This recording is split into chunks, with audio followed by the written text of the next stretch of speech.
pensa em uma universidade, está pensando em conexões entre a história e a filosofia da instituição,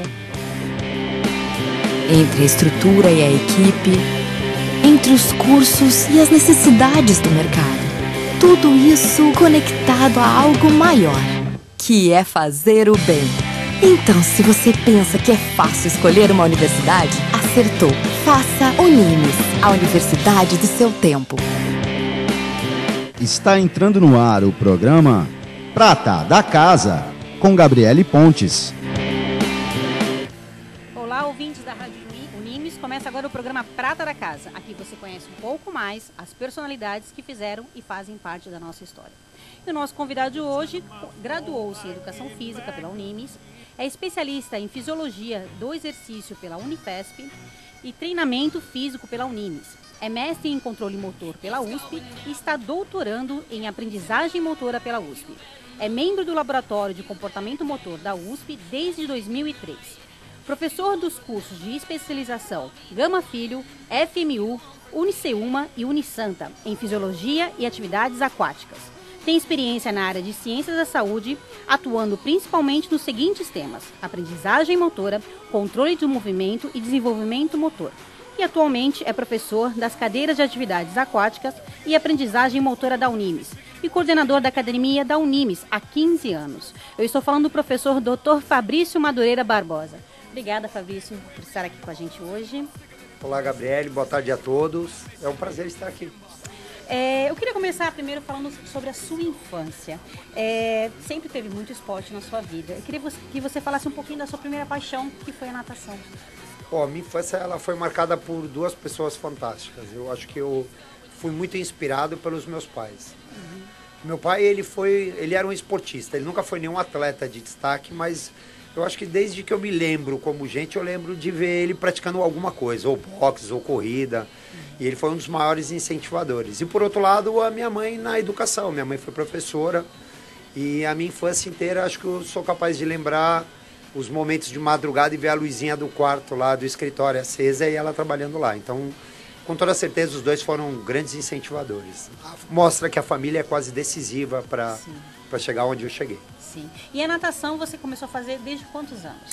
Bom, a natação eu sou asmático, né? Então, como um bom asmático, na época e ainda hoje, há grande procura pelo treinamento aquático. Haja vista que é um ambiente que consegue ajustar de forma bastante positiva os efeitos secundários dessa doença, como os problemas respiratórios. A natação ela trabalha muito a resistência dos músculos respiratórios e esse foi o primeiro caminho. Como a maioria dos grandes nadadores, não que eu tenha sido, começou assim, nadando por necessidade médica. E aí você começou a competir? Como é que foi? Eu acho que eu sou uma pessoa esforçada, eu nunca fui muito bom em nada, mas sempre fui determinado. E aí a prática é decisiva em quase tudo. Eu comecei a praticar, ia tendo resultados não muito significativos, mas ao longo da prática vai melhorando, até se tornar um destaque regional. E para quem não sabe, você também jogou futebol, né? Como é que foi essa fase da sua vida? Então, eu tive uma experiência como jogador profissional de futebol. Eu tenho 5 campeonatos paulistas em categorias inferiores. Depois eu me profissionalizei no Jabaquara. E o meu último momento como jogador de futebol foi no União Futebol Clube. Como eu não me destacava muito no futebol, eu percebi rapidamente que era mais fácil estudar. Poxa, mas já até foi jogador profissional e resolveu sair? Então... E você também fez a Uniban, né? A Unimes, a antiga Unimes. Como é que era estudar naquela época na faculdade? Então, hoje nós estamos dentro de um prédio fantástico, com todos os requintes estruturais, qualidade técnica, as salas são as mais inovadoras, os espaços de treinamento. E naquela época não, naquela época a piscina dava acho que mais ou menos na altura do joelho, era céu aberto. Mas por outro lado, aquele contexto também nos aproximava muito, a dificuldade de acesso à leitura, a dificuldade de espaço para poder estudar. Então, em cada momento, acho que cada coisa foi importante. Naquele momento, aquele era o melhor que nós tínhamos e nos aproximou muito, tanto que naquela safra saíram grandes profissionais. Sim. Aliás, eu acho que o Brasil deve muito à FEFES, porque nós temos profissionais de destaque no Brasil inteiro e que partiram daqui. E muitos até hoje estão aí, né, fazendo história no mercado realmente de trabalho. Você também, sua especialidade são atividades motoras e aquática. Explica pra gente como é que é essa especialidade. Então, a proficiência motora, que é a capacidade de executar as habilidades motoras fundamentais, tem se demonstrado hoje como um princípio fundamental para melhorar a qualidade de vida do ser humano. Essa é uma das razões pela qual eu tenho essa paixão por estudar isso. Nós sabemos que crianças que têm mais habilidades motoras, e isso deve ser aprendido, elas se tornam crianças mais ativas e, por conseguinte, crianças que têm maior aptidão física. E o mais fantástico hoje é que o mundo acadêmico descobriu que crianças mais ativas são crianças com menor probabilidade de ter doenças crônico-degenerativas. Então, para ter um indivíduo saudável no futuro, nós precisamos potencializar as habilidades motoras nas mais tenras idades. A gente estava conversando outro dia, não hoje, que você disse que não existe talento. Como é que explica isso? É isso daí. A expressão talento, ela é muito utilizada no passado para tentar identificar algo que não se conseguia explicar. Na verdade, nós sabemos que nós nascemos com potencial, que são as capacidades físicas, mas as habilidades, elas devem ser aprendidas. Então, em essência, o profissional que trabalha com as crianças mais novas, ele deveria ser o profissional mais bem remunerado, porque a excelência está na base. E quanto mais essa base for evoluída, maior a probabilidade de nós termos grandes potenciais no esporte, porque isso é aprendido. Isso explica, de repente, nos países do exterior, como os Estados Unidos, que investem em educação, né? E hoje em dia tem diversos atletas. Isso explica? Sim, sem dúvida. Nosso país, ele é um país novo, quando comparado com a Europa, de certa forma. Se a gente pensar que a primeira universidade na Europa é de 1219. E a primeira do Brasil foi aqui, né? E em termos evolutivos, eles, obviamente, têm muito mais estrutura. E o processo de base deles ainda é mais forte que o nosso. Não que eles sejam capazes de produzir mais, mas é a evolução do conhecimento. Sim. E agora, com essa grande facilidade de compartilhamento de informação em função da ciência, o Brasil tem um potencial enorme ainda no esporte. Olha que legal. Você é membro da Academia Brasileira de Profissionais de Natação Infantil. Queria que você falasse o que é essa Academia Brasileira, como é que é receber, como você recebeu, né, como você se tornou membro da Academia.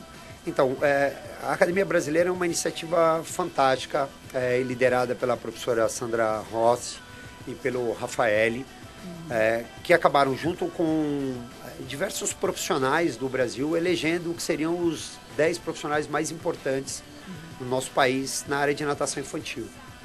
A princípio, eles me escolheram em função da quantidade de pesquisas que a gente produzia com os bebês e com as crianças na água, a fim de entender como é que esses organismos respondiam em termos fisiológicos e em termos dos fatores de aprendizagem.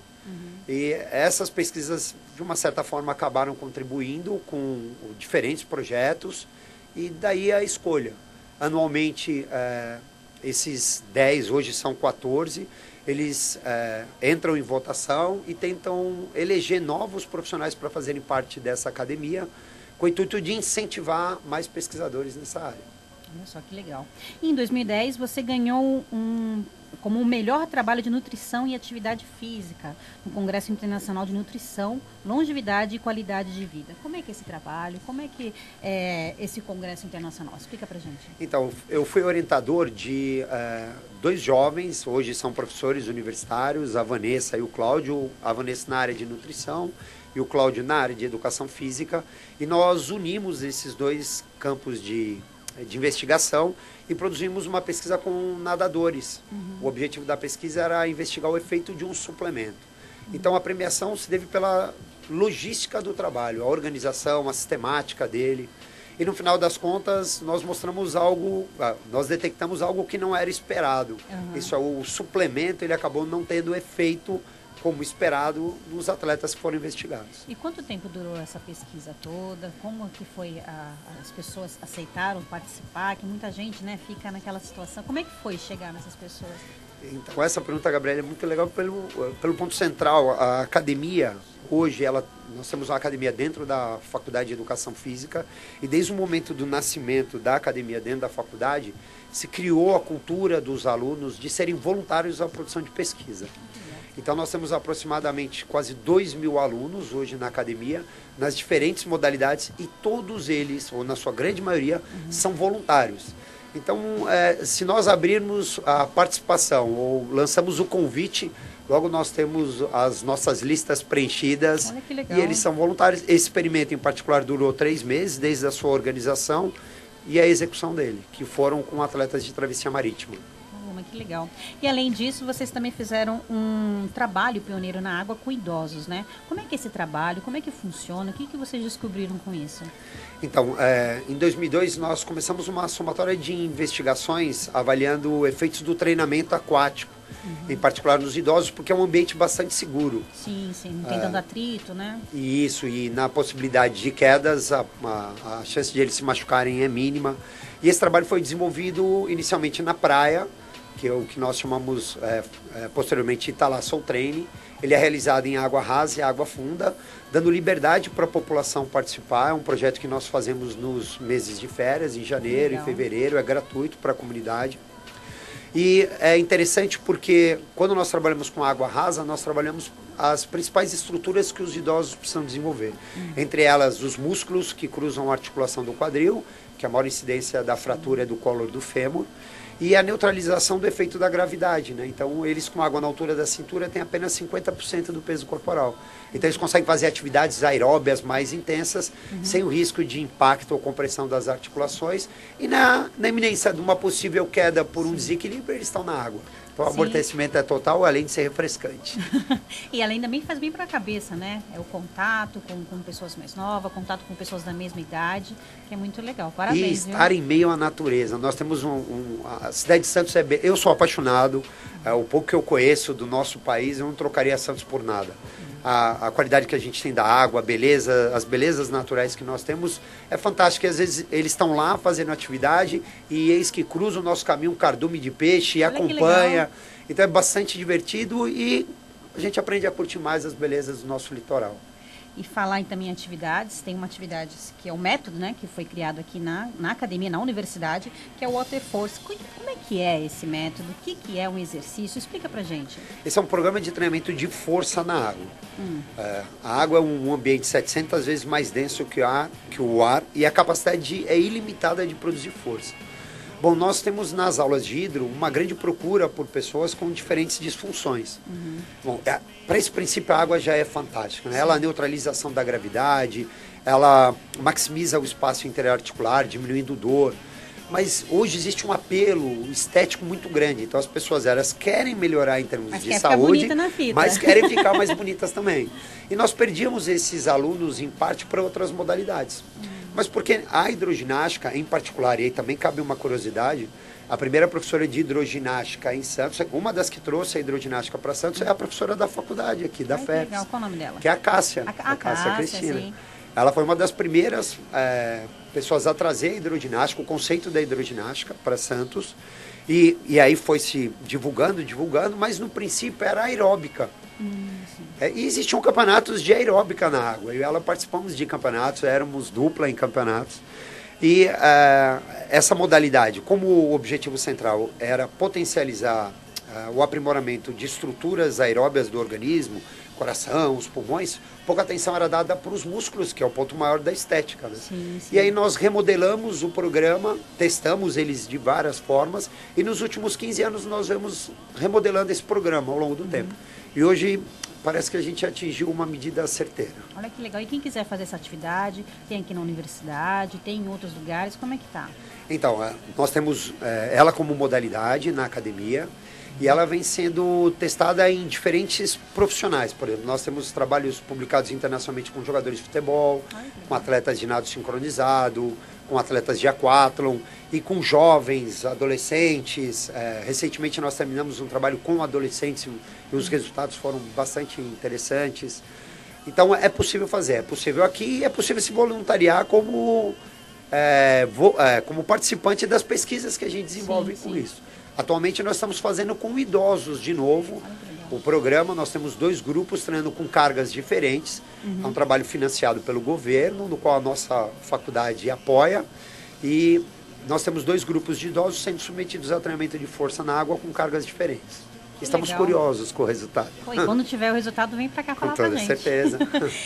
Eu queria falar um pouquinho sobre a pessoa que se forma em educador físico. Aonde ele pode trabalhar? Porque muita gente acha que vai trabalhar na escola ou vai trabalhar em academia. Eu queria que você explicasse um pouquinho desse leque, né, de opções que esse profissional ele tem. Perfeito. Hoje as possibilidades na área da educação física, elas literalmente são ilimitadas.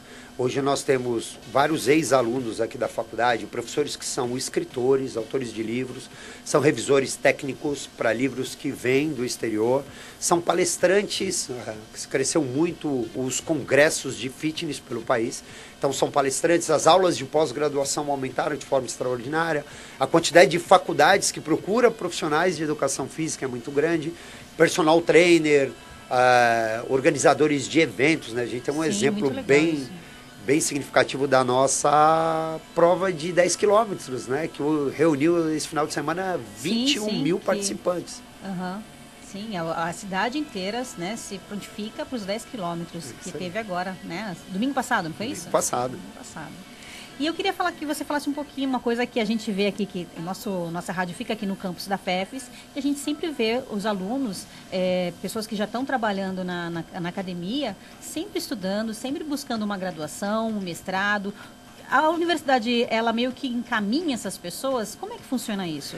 Nós temos um privilégio ímpar. Nós somos uma academia dentro de uma universidade, né? Em particular dentro do Centro de Educação Física. Constante aprendizagem, né? Constante aprendizado. O aluno que faz educação física aqui, ele tem a possibilidade, desde as 6 horas da manhã até meia-noite, de se confrontar com 42 modalidades diferentes, tendo ela, na sua maioria, profissionais de elite. Isso eu poderia citar o Vitor hoje, que é um dos professores de jiu-jitsu, que é campeão internacional e que segue o programa do próprio Cavaca, que é um dos técnicos do Vitor Belfort. Sim.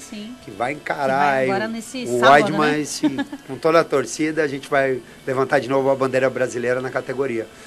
E esses profissionais, eles interagem com os alunos de forma bastante sistêmica. Além disso, a parceria dos professores da academia é que todo estagiário, quando entra, ele entra num processo de formação de pesquisador. Então, ele entra como bolsista de iniciação científica, ele é incentivado a fazer projetos pelo governo, seja a Bolsa PIBIC, e depois a Bolsa PIC pela instituição. E ele é, desde o início, envolvido com ciência. Daí, nós somos hoje uma referência nacional, porque nós temos vários professores da academia que estão terminando o seu mestrado, outros terminando suas especializações, e são professores de academia. É importante sempre um profissional, um educador físico, sempre estar em constante aprendizado. Queria que você falasse um pouquinho também dessa parte, que tem muita gente que acha que faz a faculdade e acabou. Pronto, acabei. É isso aí. Com a quantidade de informações que a gente tem hoje no mundo, e a nossa profissão, por ser jovem, e a quantidade de publicações científicas que tem aparecido, mostra que a nossa profissão é uma profissão extremamente flexível. Então, o que era verdade há uma década atrás ou há 5 anos atrás, parece não ser uma verdade tão sólida hoje. Então, um profissional que, se ele passar um mês sem leitura, há uma probabilidade muito significativa de ele já estar atrás de diversas variáveis. Porque a gente vê que sempre tem novas modalidades na academia, cada hora inventa uma coisa, né? Que a gente vai, agora faz isso, agora tem jump, agora tem... E a gente vai encaminhando, a gente vai seguindo. E quando combinamos as variáveis, por exemplo, a aprendizagem. A aprendizagem é uma variável de estudo da educação física e é uma variável que ainda é muito recente. Então, nós conhecemos ainda pouco sobre os mecanismos de aprendizagem e que o influenciam de forma decisiva para aprender qualquer coisa, desde nadar, a realizar uma série na musculação, um exercício na ginástica, ou o próprio correr. Nós temos agora na tribuna 21 mil pessoas que participaram, mas quantas de fato sabem correr? Não o correr como habilidade motora fundamental, mas a corrida técnica, aquela que minimiza impacto, aquela que maximiza desempenho. Então nós temos muito ainda a aprender com isso também. Falar em aprender, eu queria falar um pouquinho do surf no Brasil, que vem crescendo, né? Que vem trazendo grandes conquistas para o país. Eu queria que você falasse sobre existe estudo de melhoramento nessa modalidade, que é uma modalidade que já existe há muito tempo, mas existe pessoas estudando no surf, do surf. Hoje nós temos profissionais que trabalham basicamente com isso. E mais uma vez, a nossa faculdade ela foi pioneira, ela foi a primeira faculdade a colocar o surf na universidade, foi com o professor Marcelo Arias. Aliás, um dos maiores fisiologistas, uma das minhas maiores inspirações para fazer a educação física. O Marcelo também trouxe o surf para a escola, foi a primeira escola no país a ter o surf na educação física, foi com ele, e ele fundou a primeira universidade de esportes com prancha. Então a nossa faculdade ela foi pioneira em nome do Marcelo, e o Marcelo em particular produziu várias pesquisas com atletas surfistas, e hoje nós vemos aí essa onda fantástica de brasileiros, e com toda certeza nós ainda teremos uma possibilidade muito maior com os avanços, com esse potencial que o Brasil tem de ambiente natural para as pessoas poderem surfar. E o potencial de crescimento da profissão, do educador, do profissional de educação física, alimentando pesquisas para conhecer melhor como se forma esse grande atleta, com certeza nós vamos ter mais brasileiros arrebentando por aí. Tomara, né? A gente já falou bastante o que a Unimes oferece para os alunos. Queria que você falasse o seguinte: qual é o diferencial de estudar na Unimes? E eu queria que você falasse também sobre a homenagem que a Unimes teve durante um simpósio, né? Queria que você falasse sobre esses dois assuntos. Bom, em particular a FEFES, como primeira faculdade de educação física do país, uma iniciativa extraordinária da senhora Rosinha. Essa iniciativa abriu um marco ímpar para toda a região. Então a FEFES sempre foi conhecida por ter professores que foram grandes técnicos, e hoje que estimulavam a interação entre esses jovens e os esportes, e hoje nós vemos uma nova geração, que é uma geração de pesquisadores. Então eu diria que a FEFES hoje ela é referência por ter jovens pesquisadores, professores, com iniciativas inéditas, com muita vontade de trabalho, e isso diferencia ela no mercado de forma muito significativa. Ano passado, nós fomos homenageados publicamente pelo presidente do Simpósio Internacional de Ciências do Esporte como a universidade de referência e incentivo à pesquisa. Nós levamos 36 trabalhos para o Simpósio Internacional. Muito trabalho, hein? E cada um desses trabalhos tendo, em média, 4 alunos envolvidos, mais os professores que eram tutores. Então, sem dúvida nenhuma, a universidade está de parabéns, a Faculdade de Educação Física está de parabéns, e todos os professores que compõem esse quadro fizeram parte disso. Legal que o aluno já vai, né, aprendendo a participar de simpósio, aprendendo a estudar, aprendendo a se organizar, até mesmo para fazer uma pós, um mestrado. É interessante. Né? Esse ano nós lançamos uma pequena semente. Nós incentivamos eles para que ano que vem nós vamos para o American College, que é o maior evento do mundo sobre ciências do esporte em fisiologia. Sim. E nós já temos vários alunos do primeiro semestre pilhados para poder participar. Então aguardem, porque ano que vem nós vamos apresentar também internacionalmente uma grande quantidade de trabalhos. Olha que legal. Outra coisa que eu também queria falar, você é coordenador da academia, e agora a gente vai ter uma transição, né? A R4 vai surgir da Planet. Queria que você explicasse um pouquinho como é que vai ser, o que o pessoal pode esperar da academia. A primeira pergunta é o símbolo R4, né? Isso. Que é a homenagem a essa família maravilhosa que fez Santos se destacar no cenário não só educacional, de forma extraordinária, mas no cenário esportivo, né? Sim. A Rosinha, o Sr. Rubens, o Rubinho e a Renata. Daí o R4. Sim. A grande mudança que a gente vai ter, o nosso espaço ele aumenta quase em 50%. Nós temos os materiais de mais nova tecnologia, sejam as bicicletas, os aparelhos de musculação. Então é toda uma estrutura inovadora para receber mais alunos, e quem sabe nós produzimos mais pesquisas e temos mais jovens apaixonados pela ciência do esporte, e com isso produzindo mais trabalhos que possam de fato gerar benefícios para essa população. E vai ter mais modalidade? Como é que vai ser a estrutura? Atualmente nós temos 42 modalidades, e a nossa meta é chegar próximo de 60 modalidades. Nossa, muita modalidade, hein? Inclusive nós temos um programa de estimulação de bebês em terra, que também vai ser um programa inédito. Nós fizemos alguns experimentos, são dos últimos 3 anos, nós temos incentivado os alunos que são bolsistas do governo a produzir pesquisas em creche, e nós temos testado um programa de estimulação em terra com os bebês. Hoje a nossa academia é referência na natação para bebês, em termos nacional, e nós seremos em breve uma boa referência para a estimulação de bebês em terra. A Unimes ela é referência, como você disse. E como é que você foi parar para natação para bebê? Como é que de repente nasceu seu filho? O que foi? Então, eu sempre fui um apaixonado pelo potencial intelectual do ser humano, né? Até que ponto o ser humano poderia ir em termos de inteligência. O meu TCC na faculdade, há um tempinho atrás, né, lá em 1995, ele falava sobre a gênese do gênio. Isso é, todo mundo pode se tornar gênio desde que devidamente estimulado. Nós nascemos com uma herança, que é o córtex cerebral, e tudo que vai acontecer daí para frente são as interações que nós vivemos. Como nós percebemos o mundo e como nós somos confrontados com as coisas ao nosso redor. E a partir disso surgiu a possibilidade de trabalhar com os bebês na água e como potencializar neles saúde e inteligência. Esse foi o primeiro salto.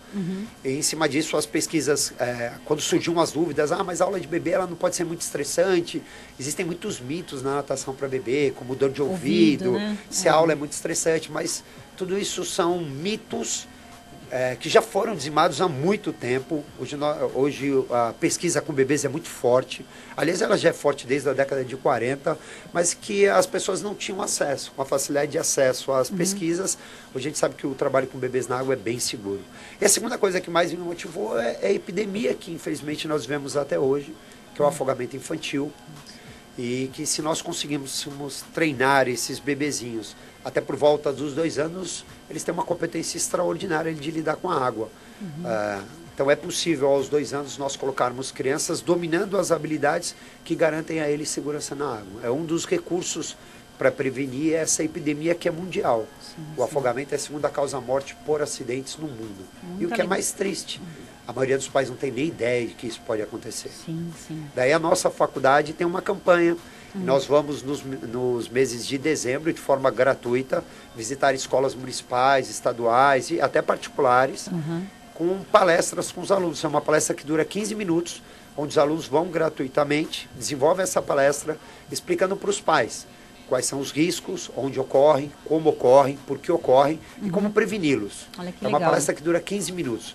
E os resultados já foram apresentados em vários congressos. Com 15 minutos, a conscientização dos pais é fantástica. Já que um filho, né, a gente tem, né, o dobro de cuidado. Bom, nós temos nosso Facebook e algumas pessoas deixaram recados para você e tenho 3 perguntas. Bom, o primeiro recado que eu tenho é do Maurício Urbano. Ele disse que tem orgulho de você como mestre na faculdade. Muito obrigada. O Chico Bicota, estamos orgulhosos da sua vitória e conquista. Parabéns. E a Cássia Camp acabou brincando também com o nome do programa e disse que você não é prata, você é ouro. E eu tenho as 3 perguntas, do Pandelô Trio. Ele perguntou: professor Fabrício, que dica o senhor daria para as pessoas que estão ingressando no curso de Educação Física? Bom, primeiro quero agradecer a todos os comentários, em particular para o Pandeló. O Pandeló é um dos nossos alunos. O Pandeló, para quem não conhece, ele é doutor em economia. É uma nova geração que chega hoje para a faculdade já com formação em outros cursos. Então, nós temos vários alunos. Outrora, o aluno que chegava no primeiro semestre era um aluno mais imaturo, muito jovem. Hoje não, hoje a nossa faculdade ela tem alunos mais maduros e alunos já ambiciosos. Então isso tende a contribuir muito grande, né? De uma forma muito intensa com os mais novos. Então quando nós temos essa experiência e temos Pandeló, coronel do Exército, doutor, e ainda envolvido com a atividade física e contribuindo de forma extraordinária com a faculdade como ele tem feito, a única coisa que eu posso dizer para o aluno, quando procura a faculdade de Educação Física, venha preparado. Aqui você vai ser desafiado e as suas possibilidades serão testadas no limite. E o seu limite provavelmente está muito longe do que você imagina. Nossa. A Alessandra Andrade, ela disse assim: professor Fabrício, qual a melhor idade para começar a aprender a nadar? E quais são os exercícios mais utilizados na iniciação da natação? Então, Alessandra, na verdade não existe uma idade. Lembre que o bebê viveu dentro do útero, né? Então ele já estava imerso, já vivia na água. Não existe consenso para quando ele começa. Eu vou dar um exemplo. O meu filho mais velho, ele nasceu de 6 para 7 meses. Ele ficou 1 mês na UTI e no dia que ele saiu da UTI, ele começou a seguir o programa de 2 vezes por dia dentro da água. Então, a regra de quando começar ela não existe. Ela só existe com relação ao peso corporal e se ele se sente bem ou não na água. Sim. Em função do peso corporal é que ele tem mais ou menos gordura e, portanto, ele suportaria estar um pouco mais ou menos tempo na água. Entretanto, os exercícios que nós mais podemos desenvolver com eles é o fato de eles se movimentarem. Esse é o primeiro princípio. Eles têm um reflexo, que é chamado o reflexo do nadar, faz com que eles realizem movimentos que as pessoas vulgarmente chamam de cachorrinho. Mas sim. todos os mamíferos quadrúpedes apresentam esse mesmo reflexo. O legal. elefante, o macaco, o gato, o cavalo, inclusive o ser humano. Desde a década de 30 se estuda esse reflexo do nadar em ser humano. Aliás, nós temos vários outros reflexos que demandam uma hipótese, que nós descendemos do Homo aquáticos. A pergunta é, por que nós temos muito mais gordura do que qualquer símio? Por que a nossa pele é oleosa? Como nós saímos da África e chegamos na Europa? Por que razão nós assumimos a posição bípede? E quando nós olhamos os mergulhadores de profundidade, que chegam a 214 metros de profundidade, e o coração deles vai a 6 batimentos por segundo. Nossa. Por que nós temos esse reflexo de imersão? Bom, porque provavelmente nós já viemos da água. Então não tem restrição de idade para o começo, controlar só a intensidade do exercício e as primeiras habilidades a serem ensinadas para ele, as habilidades que fazem parte do repertório dele, como o reflexo de nadar, e talvez a mais importante, que é a habilidade de flutuar. Talvez a habilidade que mais garanta a sobrevivência para qualquer ser humano na água seja a capacidade de flutuar, que ultimamente não é muito valorizada em função da preocupação com deslocamento. Então, papais e mamães que estão ouvindo, não se preocupem se seu filho vai chegar mais rápido do outro lado, mas se ele vai conseguir flutuar na água, e aí o tempo de permanência dele dentro desse ambiente é ilimitado. Isso é verdade. E a gente tem a nossa última pergunta do Maurício Urbano. Ele perguntou o seguinte: mestre, adaptei as minhas aulas para os alunos avançados. Um treino locomotiva. Conforme ele vai de um lado para o outro da piscina, ele conta os números de braçadas realizadas. E na volta, ele deve reduzi-las e assim sucessivamente. O que o senhor acha, mestre? Maurício, primeiro, prazer em conseguir ouvir você, em você estar participando do programa. Parabéns, bastante sucesso. E com relação à estratégia, essa é uma estratégia extraordinária. Quando nós olhamos o nadador de elite, nós temos uma referência que é chamado índice de eficiência da braçada, que é a relação entre a frequência de braçada e a velocidade percorrida por ele para uma determinada distância. Se ele é capaz de executar menos braçadas para essa distância, mantendo a mesma velocidade, esse é um sinal que ele consegue executar melhor as técnicas do nado e aplica melhor a força no momento correto. Lembrando que o maior segredo da natação de elite no mundo hoje é a sincronização entre os vários componentes. Como o nadador sincroniza um braço com o outro, sincroniza o braço com a respiração, o tronco com a perna com os braços. Então, nesse tipo de estratégia, você está favorecendo que eles aumentem a percepção sobre esses padrões de sincronização. Então, parabéns pela iniciativa. Que legal. Bom, infelizmente, nosso programa está chegando ao fim, mas eu quero deixar o espaço para você deixar o seu recado, você falar a sua mensagem. Pode ficar à vontade. Então, eu quero parabenizar a todos, parabenizar aos que mandaram perguntas e continue acompanhando a rádio. A iniciativa é fantástica, espero poder participar outras vezes, mas o ponto central que fica a mensagem. Se envolvam com a atividade física. Hoje nós sabemos que a atividade física é premissa básica para a prevenção das principais doenças. Lembrem-se que nós vamos envelhecer cada vez mais e o ponto central, que há uma década atrás a média da faixa etária do brasileiro é de 74 anos, hoje nós já vamos ultrapassar os 80 e que tal chegarmos lá muito mais ativos e produzindo muito mais para o nosso próprio país. Olha que legal. Obrigada pela sua presença. Bom, pessoal, o Prata da Casa vai ficando por aqui. Até a próxima. Quando a gente pensa em uma universidade, está pensando em conexões entre a história e a filosofia da instituição, entre a estrutura e a equipe, entre os cursos e as necessidades do mercado. Tudo isso conectado a algo maior, que é fazer o bem. Então, se você pensa que é fácil escolher uma universidade, acertou. Faça Unimes, a Universidade do